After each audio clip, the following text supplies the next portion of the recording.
Cataphrines, Lord Wizards and Master Inventors of Shadespire, were the first to discover that souls of the deceased could be captured within Shadeglass.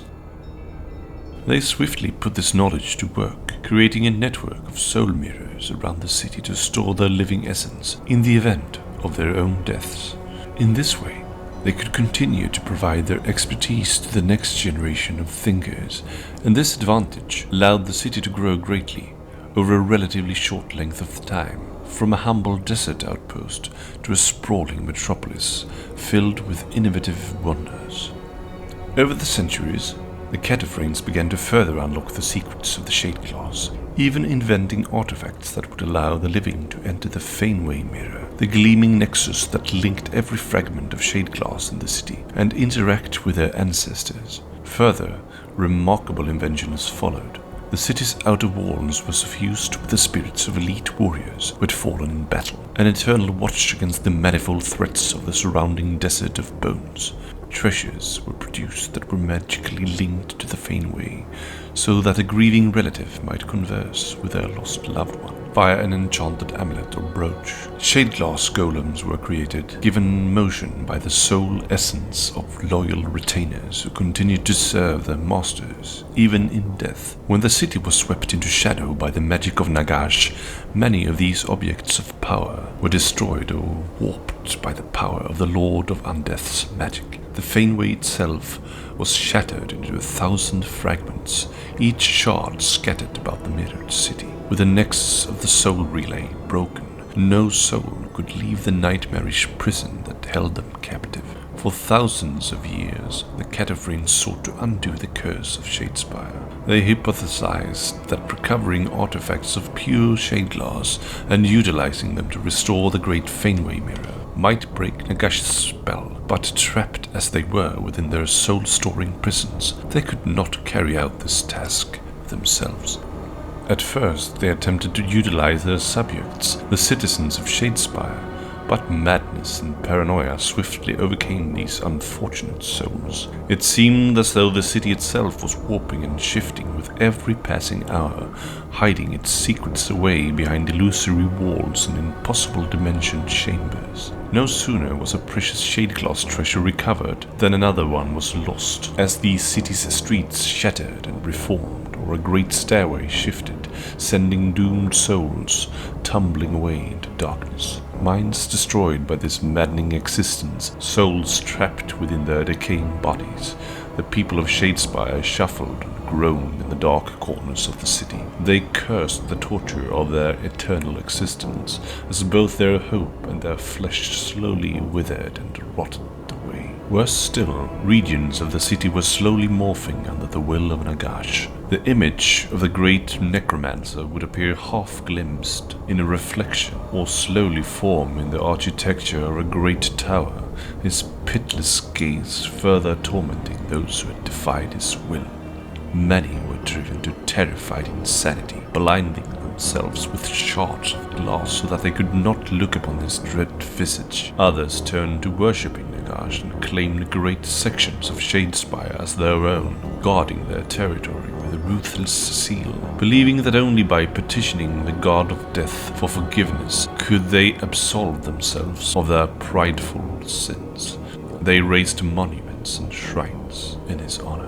They claimed all Shadeglass relics as the property of Nagash and sequestered those they recovered within great sepulchres of bone and wasting flesh, built from the still conscious body of heathens and intruders. As years passed by, many of the Cataphrines followed their citizens into despair, driven mad by the futility of their task. Those former masters of the city who retained some semblance of sanity have taken to employing the unfortunate adventurers and warriors who have been transported to the Mirrored City, offering them the secrets of escaping Shadespire and ending the Lord of Death's curse. The Cataphrines are unconcerned by the nature of honor of those they ally with, requiring only that they help them escape their hellish existence. In recent seasons, as the realms are stricken by war once more, the numbers of unfortunates stumbling through shadowy portals into the Mirrored City has increased tenfold. Some of those now trapped in Shadespire are noble souls, determined to end the curse and deny their fate. Others are savage brutes, for whom an endless cycle of violence is its own reward. For more than 1,000 years, the shadow-cloaked ruins of Shadespire lay dormant, a malevolent scar in the center of the vast desert of bones. During much of that time, there were few fresh victims of the city's terrible curse. Travelers seldom ventured across the deadly parching wastes to reach the city, as often warded away by the lethal storms that cracked its bone-dust dune as by the dark stories that had sprung around the place. Yet some were brave or foolish enough to stray within the borders of the cursed city, and those fortunate few who returned brought back priceless treasures and forbidden knowledge, as well as rumors of haunted mirrors, nightmarish illusions, and other strange tales. Soon, various eyes were drawn to Shadespire, for the curse of Nagash had passed into myth, and the realm are filled with desperate souls who would gladly risk damnation in search of power. Worshippers of foul gods and band of savage, war-loving orcs fought bloody skirmishes at the city gates, and rat-like skavens skittered through the shadows, scrabbling for relics and treasures to take back to their filth-strewn lairs. Not all who risked their eternal souls in such a manner were looters or scavengers. Every 100 years, the stout fire-slayers of the Vorstag Lodge, mercenary warriors who had once sworn to protect Shadespire and had ultimately failed in that oath, sent a band of determined warriors into the depths of the shattered ruins, seeking to end the curse of the Mirrored City and restore their lost honor. The ruins of Shadespire became a subject of particular interest to the mighty god king Sigmar, whose elite champions, the Stormcast Eternals, were deployed in a great crusade against the forces of the Chaos Gods, primordial entities who sought to despoil the mortal realms. His champions had suffered greatly during the long war, and though each was effectively immortal, the mysterious process of reforging that the fallen went through upon death had taken a worrying toll. Every time a warrior was remade, they lost a part of themselves, gradually shedding the vestiges of their humanity, becoming emotionless and uncompromising. The changes wrought by the reforging process manifested themselves in a myriad unsettling ways, and those stormhosts who had seen constant battle were particularly afflicted. Long had the god king known of the rumors surrounding lost Shadespire, where once the souls of the dead had been preserved in time. If Shadeglass could perform such miracles, might it not also be of use in his quest to salve the trauma that ran rife through his armies? Seeking to learn more regarding the properties of this mysterious substance and the truth of the lost city, the God King sent forth a force of Stormcast Eternals from the noble hammers of Sigmar, with orders to investigate the time-weathered skeletons of Shadespire. Several detachments from this first and most honored stonehost, including formations of shield-bearing liberators and band of elite vanguard hunters, made camp at the edge of the ruins. From there they launched patrols into the depths of the narrow, gloomy streets.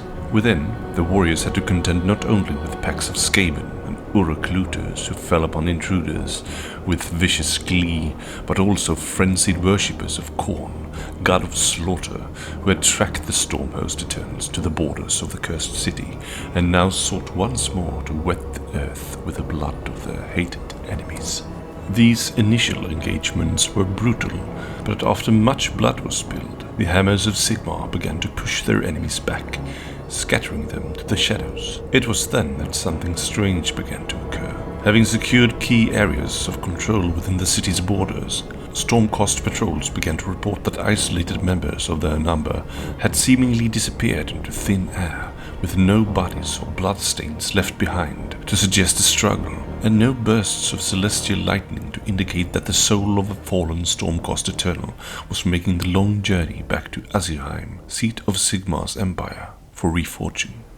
Whispers began to fill the warriors' ears, promises of great glory and threats of damnation, echoes of laughter and tormented screams. Some glimpsed half-formed images of the shards of glass that littered the ground, pleading faces racked with anguish, lost comrades beset by hordes of the living dead, and looming above it all, a skeletal visage, eyes blazing with hateful balefire. When all attempts to find the absent warriors failed, the hammers of Sigmar reluctantly fell back to their defensive positions on the edge of Shadespire. Word was sent back to Azurheim of the evil they had unearthed. Something had taken their battlekin, something ancient and filled with malice. Whatever had happened to their missing comrades, for now they were on their own.